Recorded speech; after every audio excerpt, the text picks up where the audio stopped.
And so there's this constant comparative dynamic that mothers will do between children, for better or for worse, right? Either comparing them and saying because they're light-skinned or because they're biracial, we're going to put them on a pedestal above all other children, or because they're darker skinned, we're going to neglect them and ignore them or show disdain towards them compared to the lighter skinned children.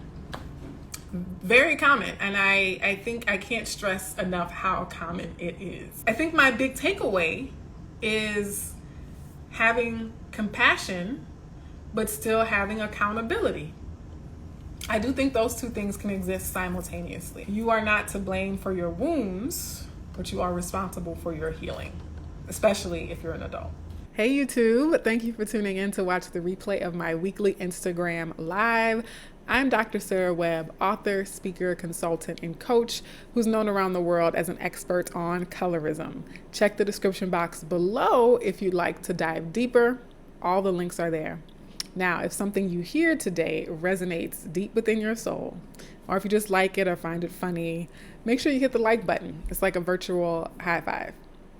And if you'd like to see more videos, subscribe and hit the notification bell. Much love. Hello everyone, welcome to another weekly live stream with yours truly, Dr. Sarah L. Webb. Today's topic is mothers and colorism. It's a big topic. It's kind of a deep topic, so let's buckle in and prepare ourselves to dive deeper. And as we get started, I have a couple of announcements. I'm typing the topic in the comments so I can pin it. And then I'm going to see who's joining us today. No, not that. This one. There we go. Okay, I feel like my tripod is going to topple over. Welcome, folks. I'm getting started a couple minutes late. Had to get my lights and stuff set up. My first announcement, I'm really excited about it. I just put out my self-affirmation workbook. It came out on Sunday. I'm really excited. There are some posts, images, interior preview content that you can look for on my page. And you can buy it on Amazon in paperback. And I will be giving all the members of my monthly support groups a free PDF copy. So a little incentive there if you're thinking about joining or signing up for that. And I will be making it a PDF available for sale on my website.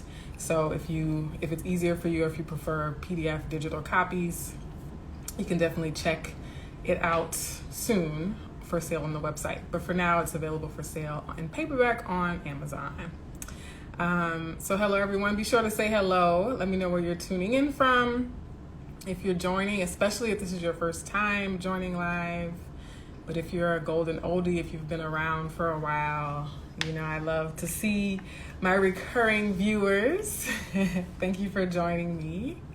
So I am going to go ahead and jump in. Oh, another big announcement. I can't forget this one. The International Colorism Healing Writing Contest is underway. So this year, the contest ends on April 30th, and you can submit. It's open to all and free to enter. You can submit at colorismhealing.com/colorism healing or writing contest. We accept poems, stories, and essays. All right.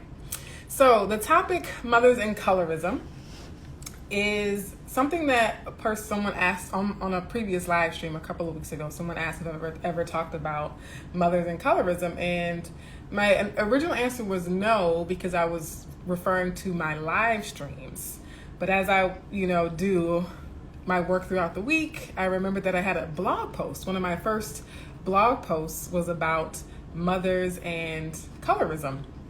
And so I am calling this episode Mothers and Colorism Expanded Edition, because my first post, it was kind of like very, very brief and kind of short, and just making like a general overarching statement about the fact that mothers play a very important role in people's experiences of colorism or not. And so today I want to return to some of the overarching themes, as well as look a little bit deeper into some of the nuances and some of the unique features of how mothers contribute to colorism. Yeah. So I'll say that I also did a live on colorist fathers. And that was focusing more so on the impact that a colorist father might have on their daughter. But for this, I'm thinking about mothers and all children. So not just mothers and daughters, but mothers and children across the gender spectrum. Also, I have to give a transparent disclaimer that I am not a mother. And so I am not speaking on this topic from the perspective of a mother, but merely from the perspective of a daughter who has a mother. And my observations, stories, testimonies that other people have heard or other people have shared, as well as some of the research, right? Some of the articles that have been done in Black families and Latinx families and even in Asian families, and biographies, autobiographies, and that sort of thing. And so I'll start with the context of patriarchy. And I feel like we have to talk about this context. One, because most people alive today have grown up in patriarchal societies.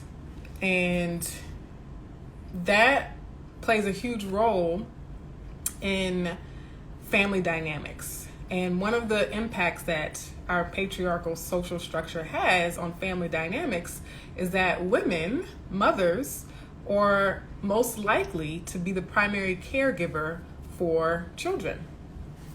And this is true whether they are a single mother who's raising the child completely on their own, whether they are co-parenting with the child's father, whether they are married to the child's father, or living with the child's father.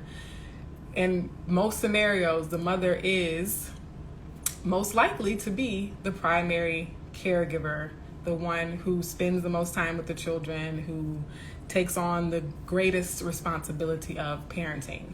And for that reason, mothers do have a really large impact and influence on a child's psychology or on a child's mindset and on their worldview. And so it's definitely the case when we think about colorism. And I'll also say that patriarchy is the reason why I tread lightly when talking about mothers and colorism, because we see so often that moms get blamed for everything, no matter what they do. And so while at the same time in most family structures, the moms are primarily responsible for raising their children, they also take a disproportionate amount of the blame for things that turn out wrong or that don't turn out quote unquote right with kids and with children. And so I do not want this conversation to devolve into, let's blame women for everything. If something's wrong with a child, it's because of their evil mother, that sort of thing. But so I do think there's space to have accountability and to talk about the roles that mothers do play without reverting to misogynist stereotypes and criticisms and that sort of thing. And then also I'll say too that mothers and fathers, all people, are the products of other mothers and fathers. They're the products of other parenting, and we're all the products of social conditioning. And I'll talk more about this towards the end, but if we are saying that, a mother taught their child colorism or something like that, we also have to have compassion for the mother having also been taught colorism at some point in their life. So I'm also curious to know, for those of you who are watching live in particular, some of your observations or sharing your experiences if you like. I really appreciate the people who were vulnerable in the comments under the post where I announced what this week's topic would be. I shared a picture of me and my mom from many, many years ago when we lived in Kenner, Louisiana. And so I just mentioned that this week I would be diving into this topic. And so people had some very insightful personal testimonies about their relationships with their mom. And so if you haven't seen that, go back and check out my archive. This little picture of me as a little girl with my mom. She's light-skinned, I'm dark-skinned, and the title says Mothers and Colorism. And read some of the comments below that post as well. But if you're watching live and you want to leave a comment, sharing either a personal experience or just an observation from the perspective of a mom even, or you growing up with your mother. And so I think one of the important factors when we talk about mothers and the role they can play in perpetuating colorism, or hopefully one day dismantling it, is the child's gender can be an influence on the degree to which they're impacted by their mom's parenting, right? And so there does seem to be, in the traditional family structure, there seems to be, especially looking at the testimonies as well, the relationship to mothers and daughters seems to be particularly salient, particularly potent in terms of colorism experiences. And so while mothers can instill colorist ideas in their sons, for sure, in many family structures, the sons are not looking to their mother as role models. And so I think the potential of being a role model towards a daughter makes that particular relationship really important in terms of how we think about experiences with colorism.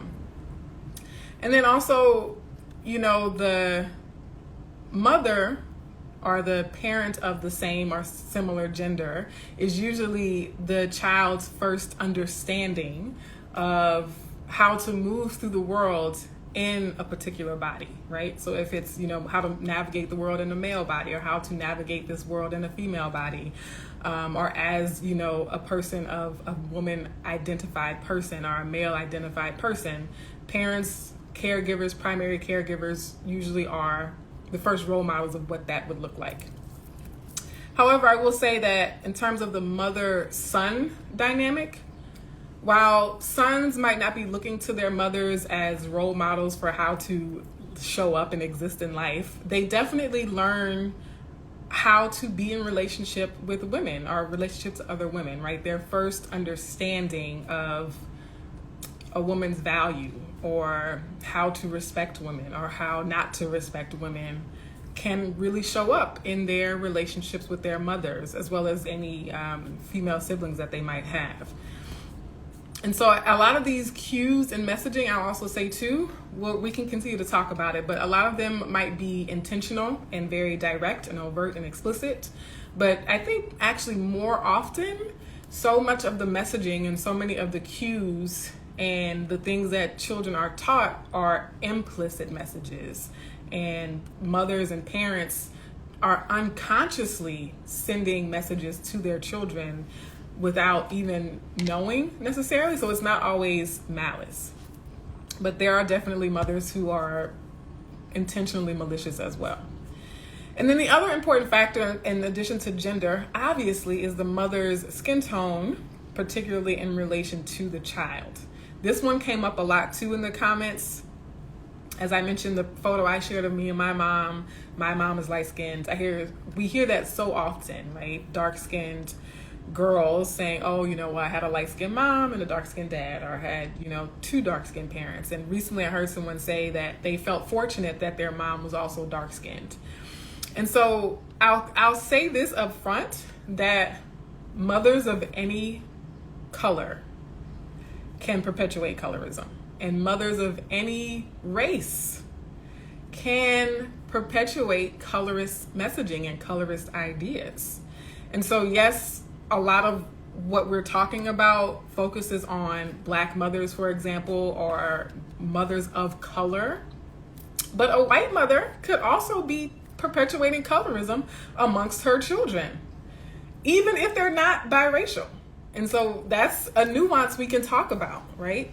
So any parent of any gender, any race, any color could perpetuate colorism in the sense that they might teach their children, consciously or unconsciously, teach their children that whiteness is better, that light skin is better, that straight hair is better, right? And so if that messaging is being passed on to a child, that's perpetuating colorism. Even if that child is a white child, right? Sending them the message that straight hair is better, that thin noses are better, that people with lighter skin is better, you're teaching that child colorism. And so it's easy to, just focus on families of color and not perpetuating colorism in families of color. But I think every family of any race needs to be conscious not to send that messaging to children.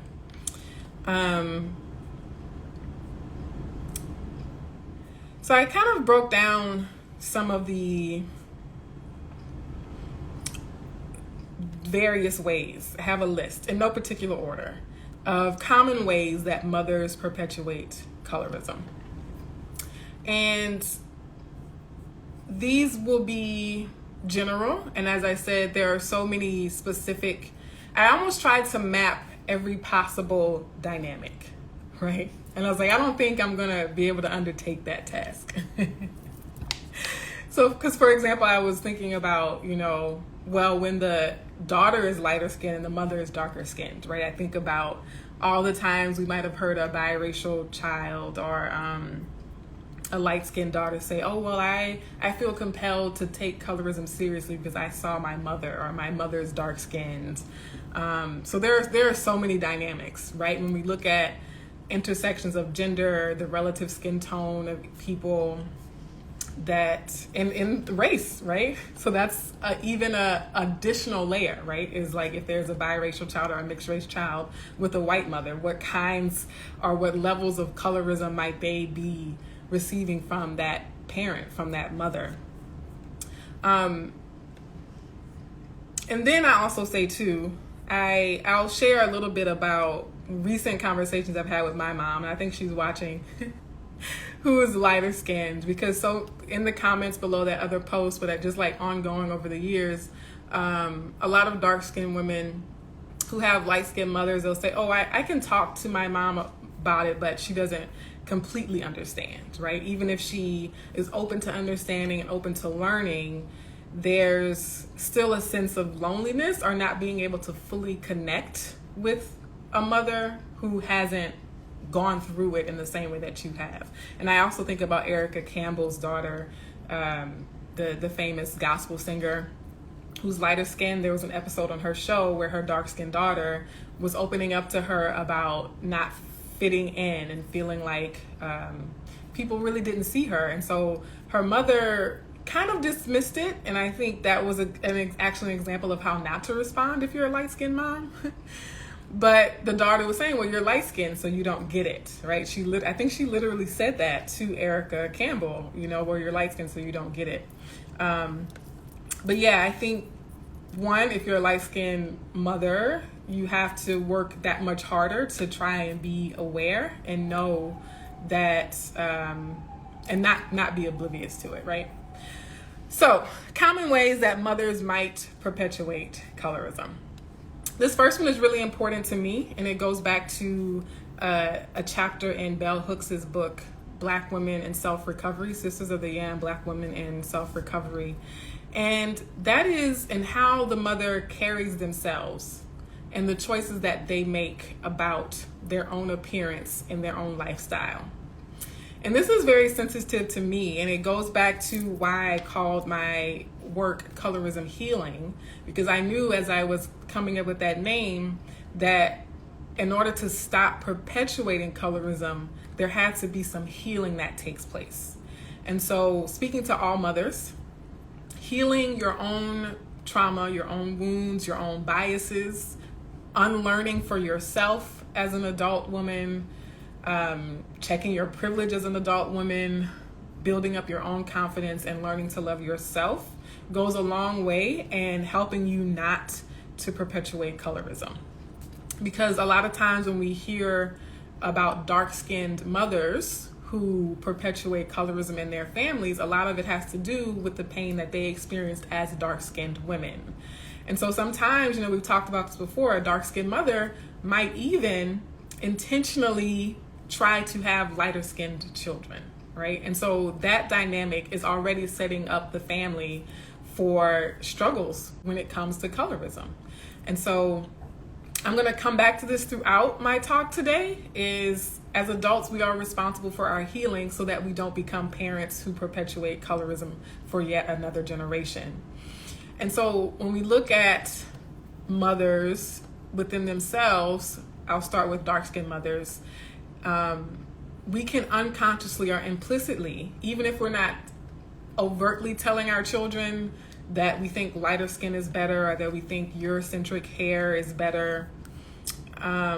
We send that message implicitly by the choices we make. So if a mother is bleaching their skin, for example, or if a mother uses foundation that is several shades lighter than her skin tone, barring the ability to find foundations that match darker skin tones, or if a mother, still exhibits shame around their natural hair textures, or does the mother have other dark-skinned female friends, for example.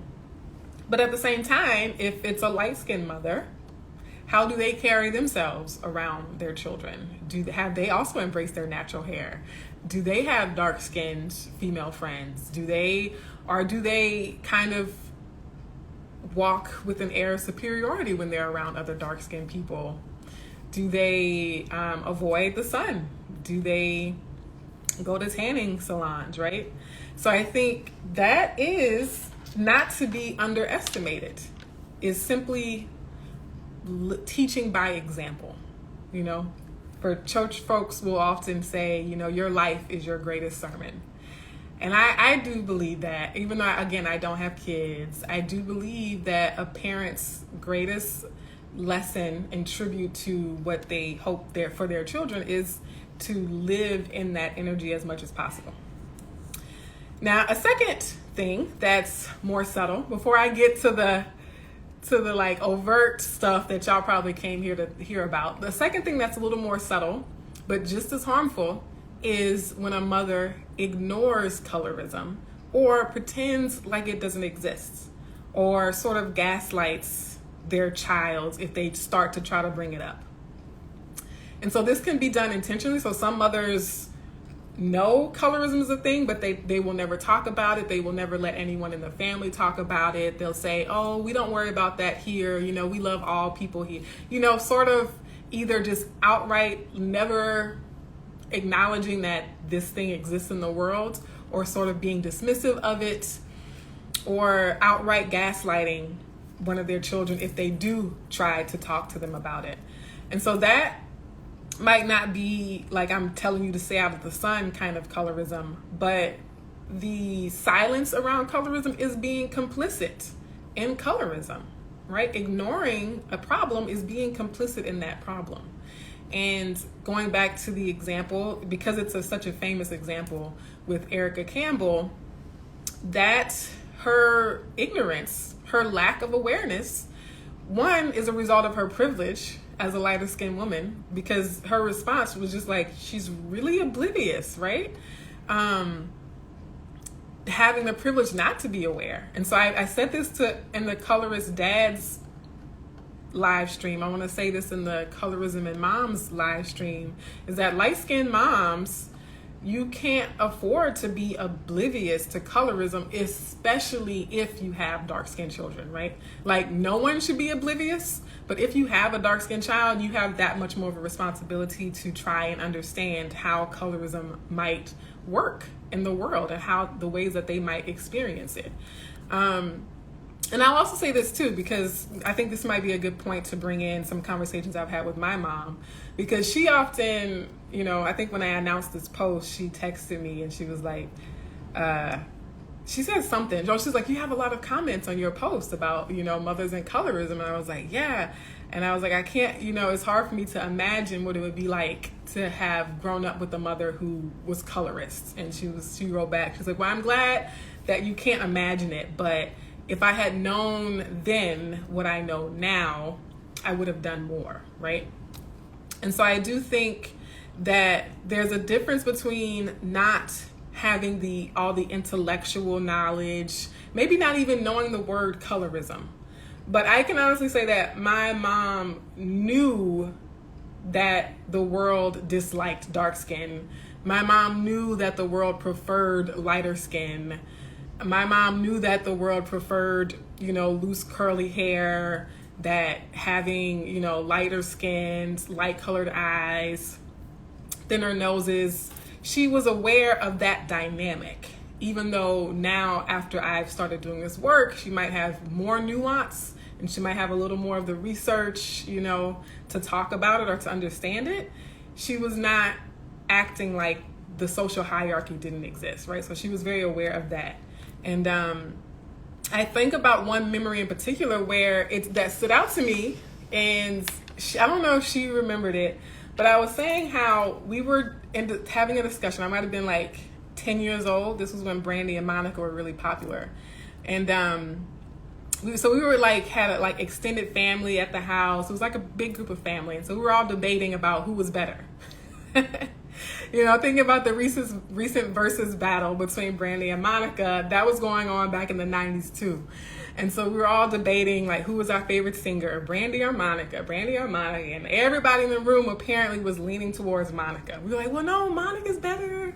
Like Monica has a better voice. And I'm like, you know, Monica's music is better. And you know, the zeitgeist, the consensus was going towards Monica. And I remember my mom speaking up and saying, nah, y'all just don't like Brandy because she has darker skin and her features are bigger or broader. She has the bigger nose and fuller lips and things like that.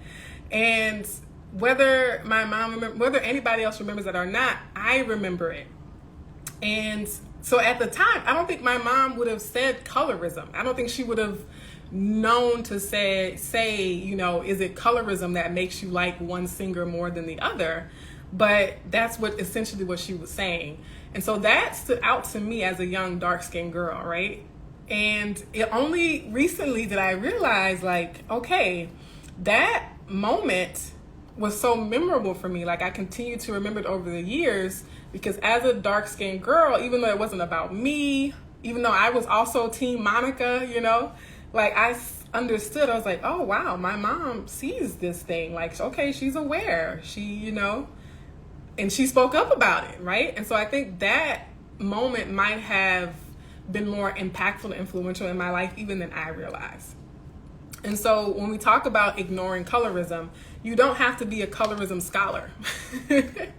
You simply have to acknowledge that we live in a world that doesn't value dark-skinned people with full noses and full features and curly or hair textures, the way that they value people who look closer to white. As if you understand that dynamic, then you have what it takes to support your children. I haven't seen any comments come through. Okay, y'all are quiet today. That's cool though. I'm okay with quiet because it is a long blog post that I'm trying to get through. but feel free to type comments if you have them. So then the third common way that mothers could perpetuate colorism is one of the more common ones that people often talk about, which is favoritism. Yes, favoritism, so common, so common, so often. And favoritism in the most subtle ways, the most, what do you call it? Like backhanded ways, but also favoritism to the point of, you know, one research article I read looking at families in Brazil, Afro-Brazilian families, favoritism to the point of kicking the dark-skinned son out of the house as a teenager, right? So extreme cases of favoritism where, you know, you can't even live with the family anymore. We dislike you so much as the dark-skinned child, we're just going to kick you out on the street, right? And we're going to save up all our money and send the light-skinned son to college and, you know, kind of coddle him. And so, but I think there are all those more subtle forms of favoritism. One that I see very often is when mothers brag more about one child than they do the other. So in that same study, the researcher was talking about how one of the mothers was so excited to talk about their light-skinned daughter and saying, oh yes, you know, this is my daughter and let me tell you all about her and here she is, isn't she so pretty? And the researcher said, oh, okay, well, who's that? It's pointing to like the dark-skinned daughter who was like off to the side somewhere. And the mother was like, oh yeah, that's just, you know, so-and-so. Basically saying, you know, the other daughter is not important. The other daughter is not worth your time because she's not the quote unquote pretty one. Why don't we talk about my light-skinned daughter with the curly hair and things like that, right? So I do see that very often where mothers just exuding so much more pride in their lighter skinned children with the words that they say, with whose picture do they show first, or are they more likely to show in public, right? Whose pictures are hanging on the wall, whose pictures are at their desk at work, right? And all this just doting on the lighter skinned sibling. But, well, before I go to my next point, I also say favoritism can also show up in terms of, and I actually heard a testimony about this, always blaming the dark-skinned sibling for everything that goes wrong. So if your children get in trouble, if they break a vase, if they break a lamp, if they color on the walls, they get in a car accident, something bad happens, it's always the dark-skinned child's fault, right? The dark-skinned child's always the troublemaker. The dark-skinned child's always the bad one. And the light-skinned child's always the good one, or the smart one. Right, and so again, just like all these stereotypes that we know about, attributing all the positive qualities to the lighter skinned children in the family. That's a form of colorism, a common way that it's perpetuated. And I've also heard of, like I mentioned, there have been mothers who will kind of sponsor the lighter skinned child. And I always go back to the fraternal twins, and these were young boys. So again, another example where we're looking at two male siblings, young boys. They were fraternal twins, and the lighter skinned sibling was in honors classes. They were like a star athlete. They were, just like a really popular student by teachers and their peers. And the darker skinned twin was, in remedial classes, special education courses, and just seen as had more behavioral infractions and things like that, and just not the star child, not the darling child. And I remember seeing them interact with their mom, like on campus, and the pride that she had of her lighter skinned twin son. And I was like, that explains it, right? It becomes a self-fulfilling prophecy, because they probably grew up, even though they were twins, they probably grew up in the household hearing, oh yeah, that's the bad one, right? Or like, oh, so-and-so, yeah, he's good. He's going to be the smart one. He's going to be our saving grace. We don't know what we're going to do about so-and-so over there, though. We're going to have to, just keep a tight leash on him, right? And so all these things that mothers, but also other adults in those children's lives say that impacts the trajectory of their lives. Okay, I think I saw one comment come in. Sidebar, bringing up Brazil, they actually have a culture within Brazil that celebrates the Confederate flag. Sidebar, random. Really? That is so weird. When I'm looking, that's like something you want to go and Google when you can't sleep at night. It's like Confederate flag supporters in Brazil. All right. So in addition to practicing favoritism amongst your own children, I've also seen this a lot. This happens where mothers will treat their own child differently than other people's kids. I think this is sort of tragic to me. Like, it's all tragic, but this is particularly tragic when a mother has a dark-skinned child and they're kind of, they feel kind of blah about their child. Like, oh, my child is nothing to brag about, nothing of note over here. Oh, but so-and-so's child, so-and-so's daughter, or your cousin, or cousin so-and-so, isn't she so beautiful, and she's so smart, and oh, we just love her, right? And so not only playing favoritism with their own children, but sometimes they'll show favoritism towards other people's kids instead of their own, which is, I think, a particular kind of betrayal within the mother-child dynamic. And I'll also say this too, when the child is lighter skinned and a mother treats them as if they are better than other people's kids who are darker, that is also something I see a lot. I've seen mothers, light-skinned mothers, I've seen dark-skinned mothers sort of send the message to their children as well as the rest of the world that, oh, well, my children can't associate with those kids. Or my children are better than yours. Like, your children are, poor and dark-skinned and dirty and uneducated or poor, whatever. And my child is the golden child, and they, are too good for everyone else. And so there's this constant comparative dynamic that mothers will do between children for better or for worse, right? Either comparing them and saying because they're light-skinned or because they're biracial, we're going to put them on a pedestal above all other children, or because they're darker skinned, we're going to neglect them and ignore them or show disdain towards them compared to the lighter skinned children. Very common, and I think I can't stress enough how common it is. So yeah, I do see a couple of new comments. Christine.Brown.543, I am light-skinned but was adopted by a white family who told me I was too dark, my nose was too big, my hair was too ethnic. Yeah, Christine.Brown.543. That relates to what I was saying at the top of the hour, that parents of any race can perpetuate colorism.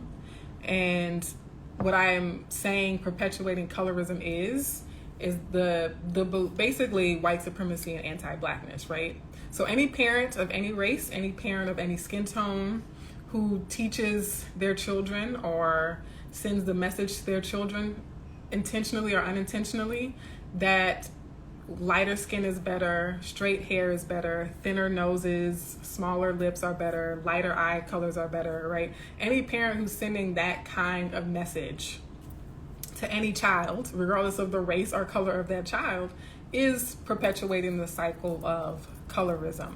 So thank you for sharing that, Christine. And I'm sorry that you had to go through that. I know there are a lot of transracial adoptee and mixed race groups that follow my page that I interact with a lot. So if you're not familiar with them, I'm happy to introduce you to some of those folks as well. White supremacy and self-hate drive colorism, and we all need healing. Yes. Many white families have no business adopting. I have been in therapy for years. Yeah, that could definitely be a live stream all on its own, is white parents and the perpetuation of white supremacy.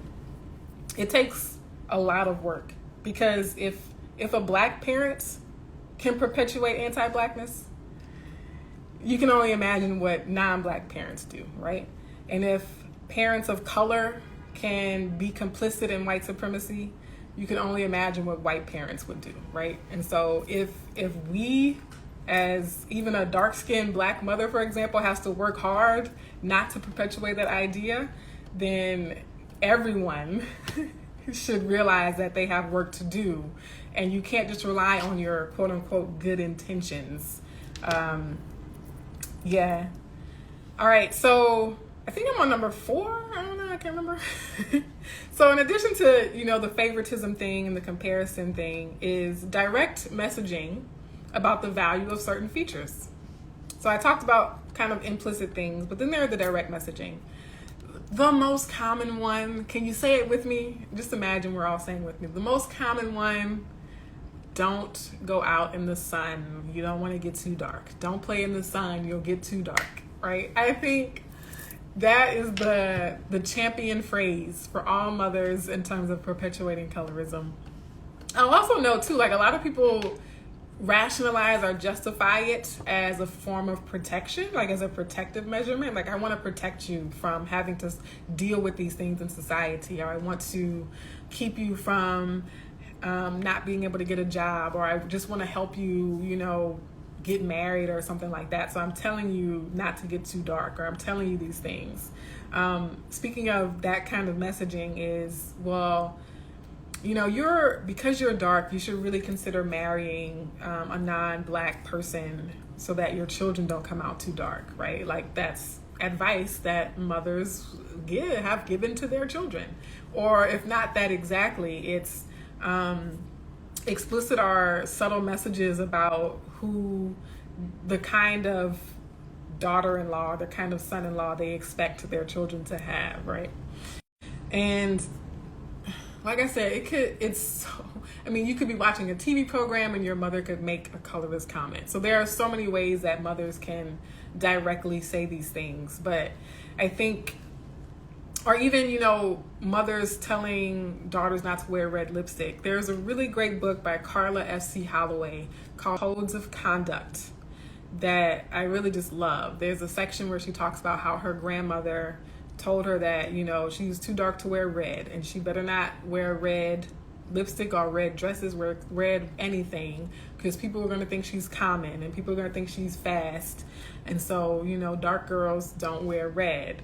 And so she was saying how that was a way of policing, like the mother, the matriarchal line will say, policing the next generation based on these colorist ideas. And then the last thing I'll say in terms of the ways that mothers might perpetuate colorism, I do have, I'm only halfway through the blog post, by the way. So, is that sometimes the messaging escalates to abusive behavior. So,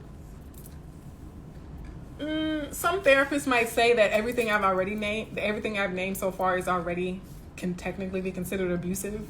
But I mean, more noticeable or more recognizable, more extreme forms of abuse that has been reported. And again, it's not uncommon enough. It should not happen at all, but it does happen. And I think about 2 novels. These are fiction novels, but they're, Toni Morrison's novel is sort of magical realism, but they are definitely inspired by real colorism in real life. The first one is God Help the Child by Toni Morrison, where we see the very light-skinned mother hates her dark-skinned daughter and never touches her. And I don't want to give too much away, okay? But God Help the Child by Toni Morrison is about the mother-child dynamic as it relates to colorism. The mother had such disdain for the child the moment they were born, the moment the daughter was born. And then the other one that is a really hard read, so I caution you. I'll give you some trigger warnings if you want to read that one. It's called The Darkest Child by Dolores Phillips, and it's a novel about a very light-skinned mother who's the child of a rapist and a lighter-skinned Black woman, and she has 12 children. She has over a dozen kids of varying skin tones, very different skin tones, and it's told from the perspective of the darkest skinned daughter. So it is a very heavy read, but it definitely talks about skin color politics, colorism, the mother-child relationship, and how unhealed trauma, it perpetuates generational cycles, not only of colorism, but of so many things, right?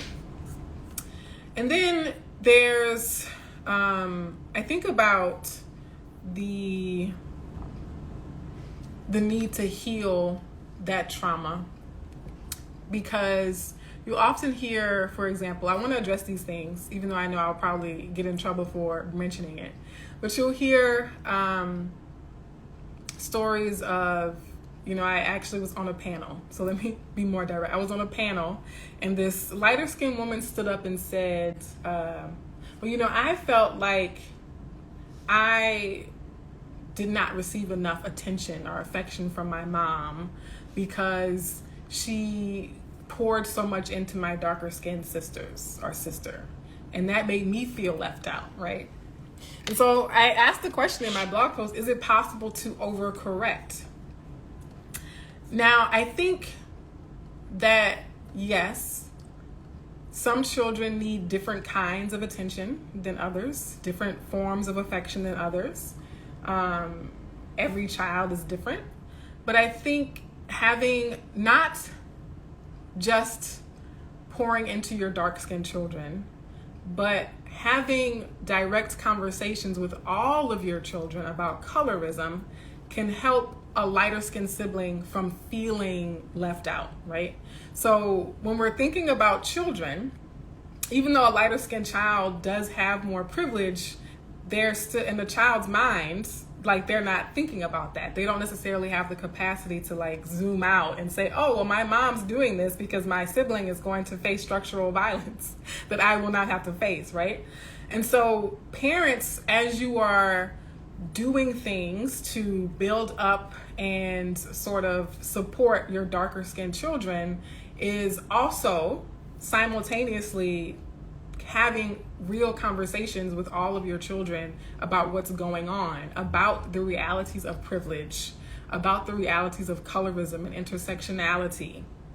Because if it's not given context, you know, a light-skinned sibling, you know, at 5 or 6, they are going to say, well, why doesn't mommy take me to the mall the way they take my sister, right?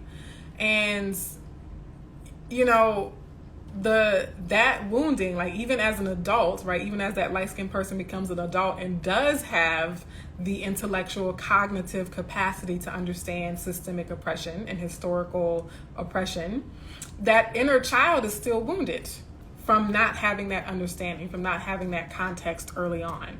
And so I just want to encourage parents to, one way as you are working to rectify the legacies of colorism within your family, one way to prevent sibling rivalries from exacerbating is to make sure you're actually explaining things to your children, right? So don't just, you know, buy all dark-skinned dolls and buy a special dress for your darker skinned child. Actually have conversations, especially as your children start to have more experiences with the outside world, right? So when they're really young, they might be in a little bubble, but they're not even then because you have family, grandmothers, aunts, uncles. But let's say they're somewhat in a bubble.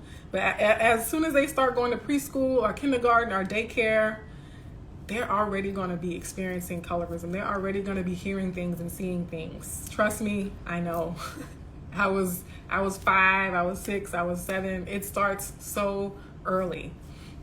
And so I do think that, you know, correct me if I'm wrong. I'm open to hearing what y'all have to say in the comments, again, because I haven't been a parent. But I do think it's okay to say, you know, well, we're going to make sure we have special affirmation for darker skin. Not because we don't want all our children, even the lighter skinned ones, to have healthy self-esteem, but because we know that there's less affirmation to be had for our darker skinned children. But again, that has to be something you have a conversation with the children about, right?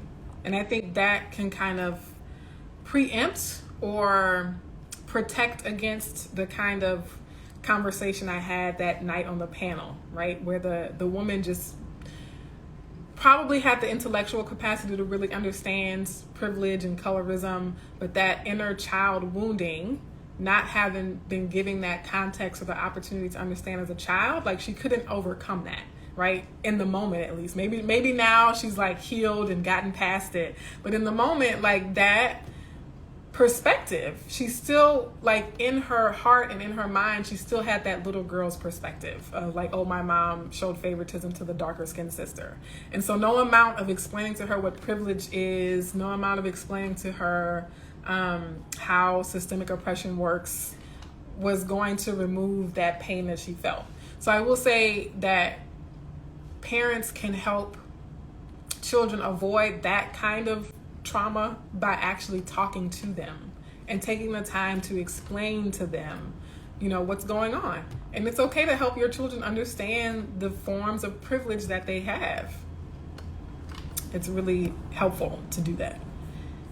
And I'll also say too, when I think about mothers and colorism, I think about, even if a lighter skinned mother has not healed from their own wounds, right? Even thinking of the Darkest Child by Dolores Phillips, right? That light-skinned mother had trauma, one just being her mother having been raped, right? Like that DNA, like that genetic trauma is in her body. But then also the pain of knowing that, right? And the kinds of, the way that not addressing that and not being able to heal that, the kinds of abuse and violence she perpetuated on her children says a lot. And so I kind of, going back to Christine's point, like, we just need adults to heal. Adults, please heal. Whatever your source of trauma is, please do your absolute best to heal it so that we can stop passing it down to the next generation. And I say that acknowledging that healing takes time. Healing can be a lifelong thing, but I think every effort towards healing helps. And even before the Dolores Phillips novel, what made me think of that the most was Malcolm X's autobiography. I don't know why, like those early chapters where he's talking about how his dark-skinned father hated his dark skin and his light-skinned mother hated her light skin, and how they showed favoritism to the children of the opposite skin tone. So the dark-skinned father who hated his dark skin favored the light-skinned kids, and hated the dark-skinned kids. And the light-skinned mother who hated being light, also because of that legacy of rape, she favored the darker-skinned kids and hated the light-skinned kids. And so I just thought that was a potent example of unhealed trauma, and how there are so many different directions that can take. So the last thing I'll say is all adults are responsible for our own healing and growth. And this is like really important to me. Y'all know I get emotional on like almost every live stream for some reason. But this is like, I just feel really compassionate about this. And I posted a TikTok that went viral by my standards. It went viral on TikTok about a biracial YouTuber who was saying anti-Black things about Black hair. And she kept saying, because my mom had this African-American hair, and it was just like, basically saying her mom had bad hair, and she was blessed not to have hair like her mom. And, so I posted about that, and everyone, like so many people said, well, I blame the mother. I blame the mom. I blame the mother. And so I was so stunned by that reaction that I had to do some follow-up videos that unfortunately were not as popular, but I made them anyway. One, that YouTuber is a whole adult, a whole grown woman. Imagine saying, we shouldn't convict the Unabomber because his parents should have done better. It's like, yes, okay, we can understand and have compassion for context and for where people come from, but once we become adults, we still have to have accountability for our words. We still have to have accountability for our actions. But also, that goes back to my earlier comments in the opening about having compassion for parents. Because I said, one, if the adult YouTuber gets a pass because her mother taught her these things, then wouldn't her mother get a pass because her mother taught her those things? And then wouldn't that mother get a pass because her mother taught her those things? And then wouldn't that mother get a pass because someone else taught her those things? Right? But what I recognize is that in them saying I blame the mother, they were actually perpetuating colorism. Because here you have a light-skinned biracial woman who's saying anti-Black things, and she gets off scot-free. And instead we're going to just blame the Black mother. We don't want to hold the light-skinned biracial woman accountable for learning better and doing better as an adult. And so we're going to go back to blaming mothers, going back to the patriarchy, and blaming a Black mother in particular. And so I said, and I've said this before too, while we're all responsible for our own healing, none of us individually are to blame for white supremacy and colorism and anti-Blackness. Because any Black mother or non-Black mother who perpetuates colorism also learned it from somewhere else. Just living in the society, being born in the society. Like that Black mother is also a product of her environment. But people couldn't find it in their hearts to be compassionate for the Black mother. But they were very, very willing to be compassionate for this biracial adult who had a very public, visible platform and was saying anti-Black things. So I think my big takeaway is having compassion, but still having accountability. I do think those two things can exist simultaneously. And my encouragement to you, my affirmation to you is I take responsibility for my own healing. You are not to blame for your wounds, but you are responsible for your healing, especially if you're an adult. So next week, I am going to talk about some strategies for how we can try to break these generational cycles, specifically around colorism. I hope you all join me again. I'm not going to focus just on mothers. Anyone who is caring for children, whether you're a legal guardian, a grandparent, just a really concerned family member or a teacher or an actual birth parent, adopted parent, I want to talk about some ways that we can break the generational cycle of colorism. And again, my people, the very first thing we can do to break the cycle is to work on our own healing. That will go so far into making sure that this sickness is not passed down to future generations. I saw a few more comments towards the end here. I think maybe just one. A child raised in an emotionally poor environment does not get a pass for becoming an emotionally poor adult. Absolutely. Yeah. Because learning and growing doesn't stop once you leave your parents' household. Part of life is to continue to grow, continue to learn.